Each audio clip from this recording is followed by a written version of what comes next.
everyone, welcome to our YouTube channel. Today our main focus will be on NECO 2025 BECE Mathematics Paper 3. So we've answered question 1 and question 2. Alright, now the first question says, given that x varies inversely as y and x is equals to 1 over 5 when y is equals to 35, express x in terms of y. Alright, so for the first thing we are going to do now, this is inverse proportion. Now we have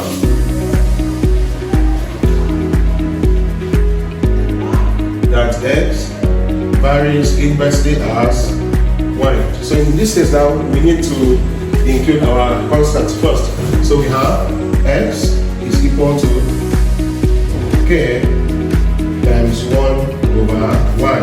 So x is equal to k times 1 is k over y. So now in this case, the question is asking us that we should express x in terms of y. So indirectly we have used this to answer question 1. We can express x in terms of y.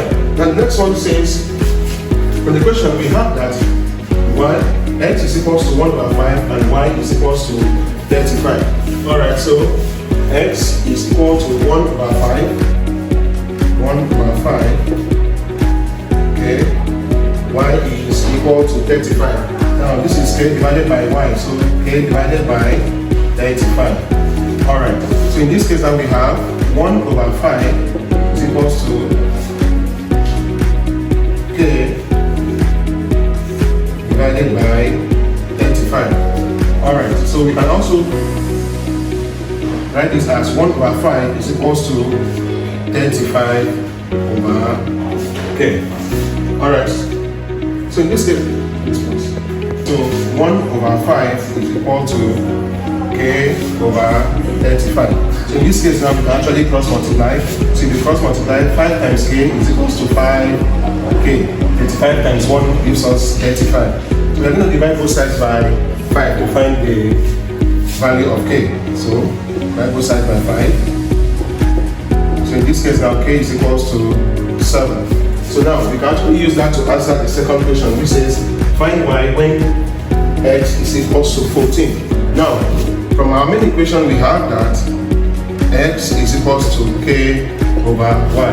Now the value of x has been given as 14, k we already have as 7, and y is what we are going to find now. So in this case now we're going to cross multiply. 14 times y is 14y is equals to 7. So I'm going to divide both sides by 14. So y is equals to 7 goes into itself, 1 goes into 14 2 times. So in this case now y is equals to 1 over 2. Alright, let's take some minutes before we go to the next question. Now, welcome to the second question now. It says a food canteen use an average of 30,000 liters of water per week. Find the average number of liters per hour.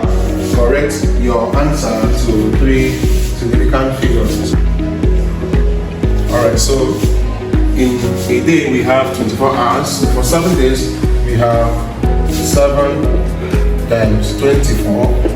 That will give us a product of 68 hours. Alright, so the next one we have, you have to calculate the average liters per hour. Now we have, for the average per hour, we have 30,000 liters divided by 168.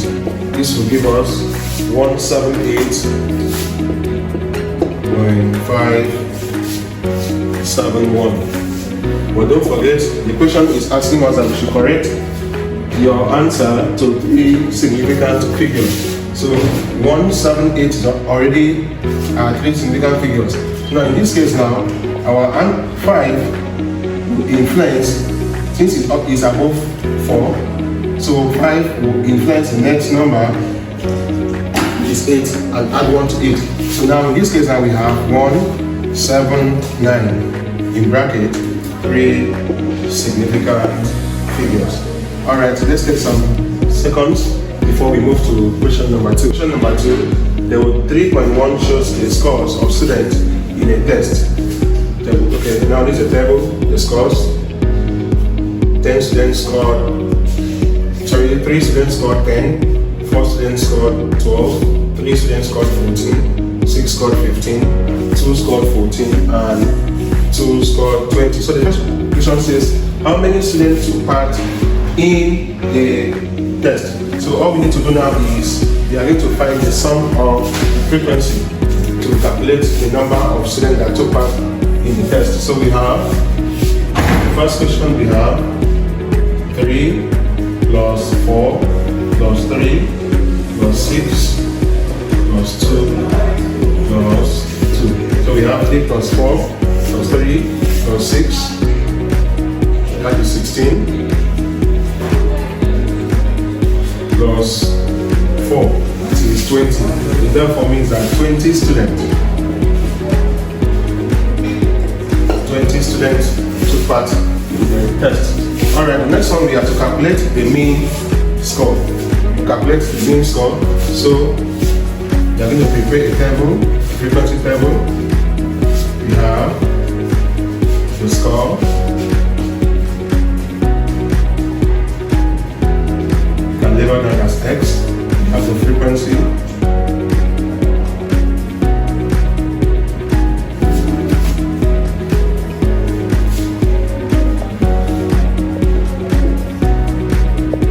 as F. Now for the first score, we have 10, frequency 3. Now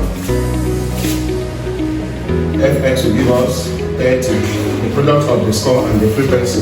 So we have 30. Next one we have 12. 12 times 4, that will give us 48. The next one we have 14. Score for 14. So for 14, we have 14 times 3, that will give us 42. Next score we have is 15. 15 times 6, that will give us 90. The next one is 17. 17, we have 2 students scored 17. So 17 times 2 will give us 34. And the last one we have 20. 22 students scored 20. So 20 times 2 gives us 40. Alright. So we have summation of F. Everything like we had in the first question is 20. Alright. Summation of Fx. We add all this together, that will give us 284. So now in this case this will help us to calculate the mean score. So the mean score will give us summation of the Fx divided by summation of F. So Fx gave us 284. Summation of F, which is the frequency, gave us 20. Alright, so if we simplify this further,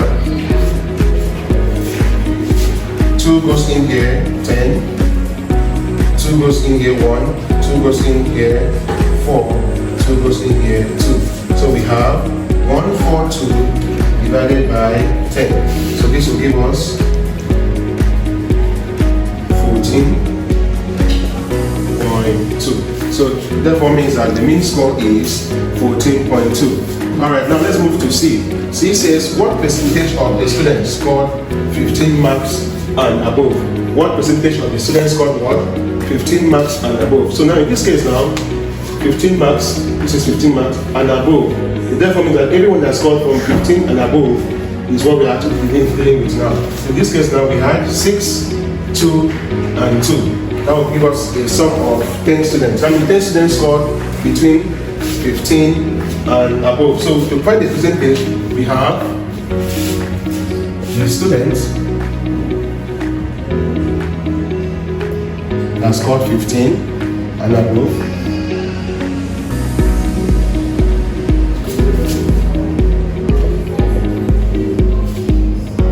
divided by the total number of students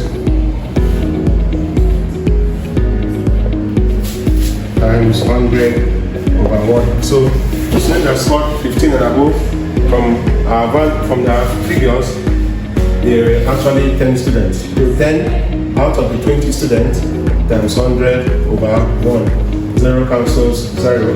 2 goes into itself 1. 2 goes into 100, that is 50. So we have that 50% of the students actually scored from 15 to 20.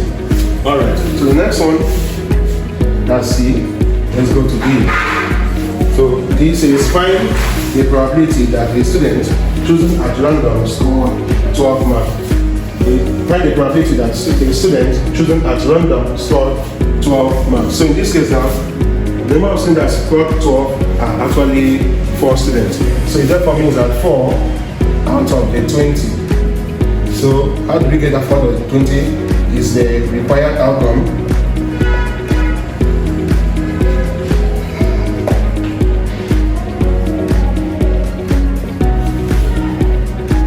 Probability of the total outcome. So in this case now, we have 4 over the total number of students. So 4 goes into itself 1, 4 goes into 20, that is 5 times. So this will give us 1 over 5. So the probability that the student choosing at random scored 12 marks is equal to 1 over 5. Alright, we've come to the end of our NECO 2025 BECE revision class. I hope you learned a lot. Please kindly subscribe to our YouTube channel for more exciting mathematics videos. Don't forget, next Saturday, we are going to have our NECO 2024 BECE Mathematics Paper 3 also. Bye.